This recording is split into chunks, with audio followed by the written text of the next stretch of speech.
Imagine Buckingham Palace not as a stoic monument of tradition, but as a pressure cooker. Inside, simmering resentments, unchecked ambitions, and the ever-present weight of history threaten to blow the whole thing sky high. This isn't some dusty period drama. This is the British royal family in 2025 facing a crisis that could shake the monarchy to its very core. The spark? A leaked document, a digital hand grenade tossed into the royal intranet. The headline screamed of Queen Camilla's son, Tom Parker Bowles, suddenly appointed as a royal advisor. Not just any advisor, mind you, but a key figure overseeing heritage and cuisine. Royal funds, international events, influence, it all came with the territory. Now, Tom Parker Bowles is no slouch. A celebrated food writer and television personality, he's carved out a successful career independent of his mother's royal status. But here's the rub.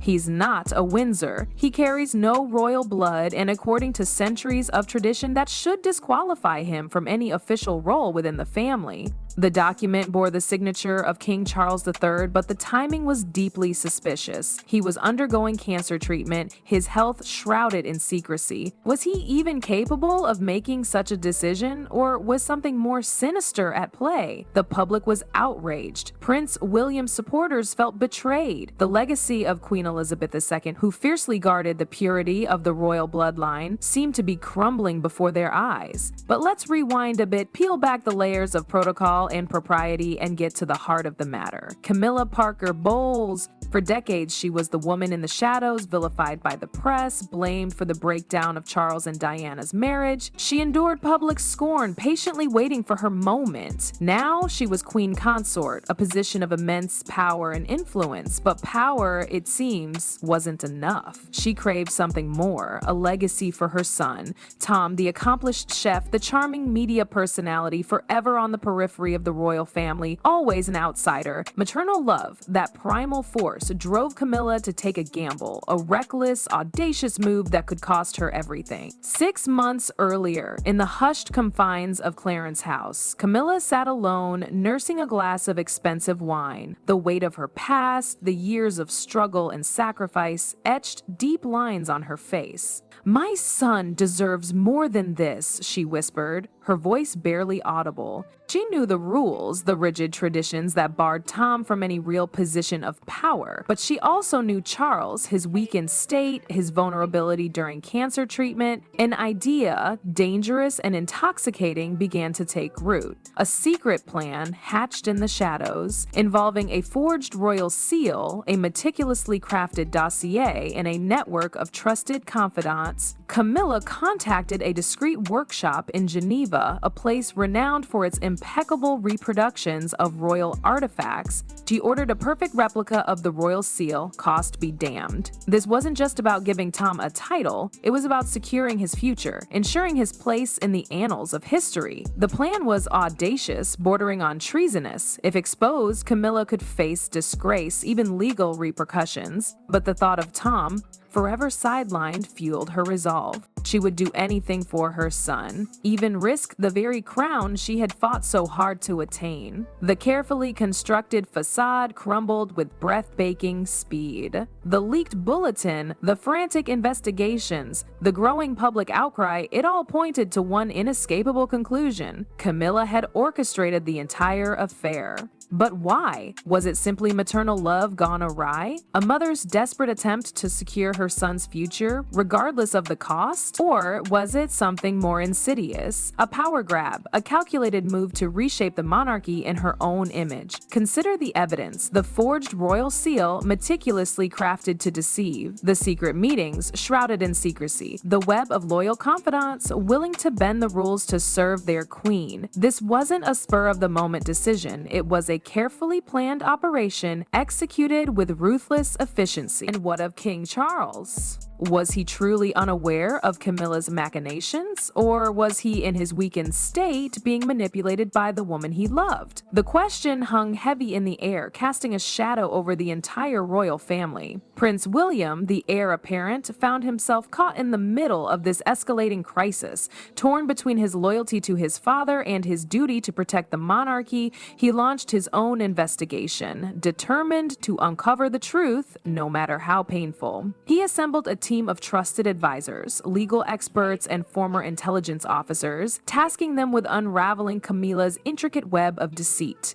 They scrutinized financial records, analyzed digital communications, and interviewed key witnesses, piecing together the puzzle one painstaking step at a time. The evidence mounted. The money trail led directly to Camila's personal accounts. The forged royal seal was traced back to the workshop in Geneva, and a former advisor, haunted by guilt, came forward with damning testimony, revealing the full extent of Camilla's plot. But even with the evidence in hand, William hesitated. Exposing Camilla would not only destroy her reputation, but would also inflict irreparable damage on the monarchy. Could he bring himself to betray the woman his father loved? In the end, duty prevailed. William knew that he had no choice. He had sworn to protect the royal family, and he could not allow Camilla's actions to go unpunished. He arranged a meeting with his father, presenting him with the irrefutable evidence of Camilla's betrayal. The confrontation was brutal. Charles, heartbroken and betrayed, confronted Camilla with the evidence.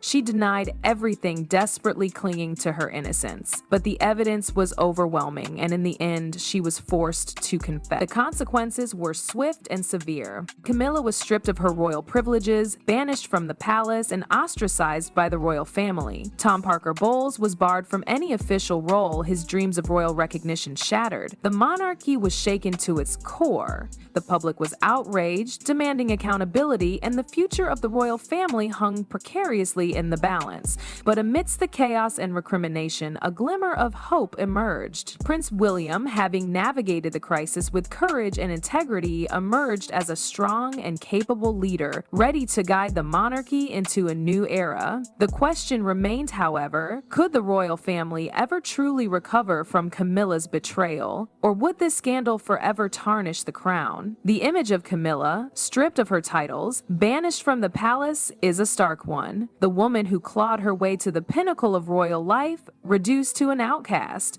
Was it worth it? Did the fleeting dream of securing her son's legacy justify the betrayal, the deception, the sheer audacity of her actions? One can argue that maternal love knows no bounds, that a mother's instinct to protect and provide for her child transcends all other considerations. But surely there are lines that should not be crossed, boundaries that must be respected. Camilla didn't just bend the rules, she shattered them, leaving a trail of destruction in her wake. And what about Tom Parker Bowles? He was, in many ways, a pawn in his mother's game, a talented and accomplished individual used as a tool to fulfill her ambitions.